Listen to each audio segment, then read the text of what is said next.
Israel has seized control of part of the Rafah border crossing in Gaza. Hamas says it accepted a ceasefire deal yesterday, but Israel says the proposal does not go far enough. KTLA's Eric Spillman live in the newsroom with the story for us. Eric, good morning. Morning, Frank. Morning, Jessica. This morning, the head of the United Nations is calling on both Israel and Hamas to stop the bloodshed now in Gaza. He made that appeal after Israel sent tanks into the border crossing between Gaza and Egypt. An agreement between the government of Israel and the leadership of Hamas is essential to stop the unbearable suffering of Palestinians in Gaza and of the hostages and their families.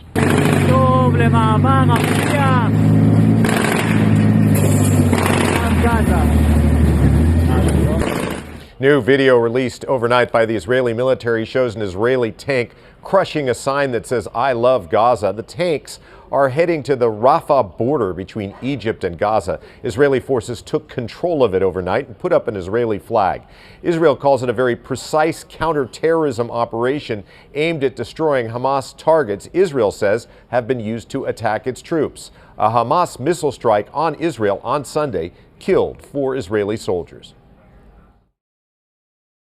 Our intelligence has clearly shown that the Rafah crossing in particular with Egypt in eastern Rafah has been used for terrorist purposes. Our troops have now obtained operational control of the Gazan side of the crossing.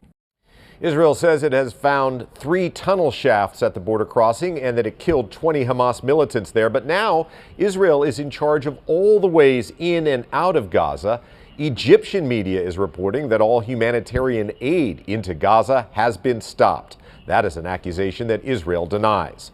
On Monday, Israel told more than 100,000 people living in eastern Rafah to evacuate ahead of airstrikes. It's not known how many were able to leave. More than 1 million Palestinians have relocated to Rafah from other parts of Gaza since the war began. Many are living in tents there. UN officials are worried that the food crisis in Gaza could worsen now that Israel has seized the Rafah border, which is one of the main routes used to bring in humanitarian aid. This morning, they're saying Gaza has a supply of fuel that will only last 1 more day, and without fuel, delivering food is very difficult.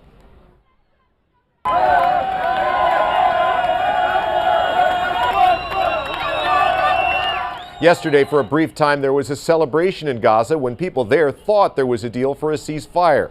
But the celebration was premature. Although Hamas said it agreed to a ceasefire, Israel said the plan did not meet its core demands. So there is no agreement yet, although Israel says it will send a delegation to Egypt to continue negotiations.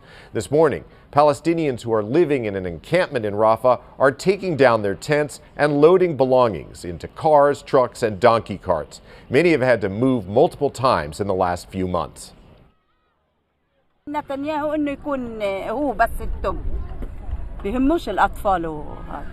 This woman says there are no safe zones in Gaza. We are not very optimistic because it has been months and they keep telling us tomorrow or after tomorrow a truce will take place. And all night long, we hear explosions.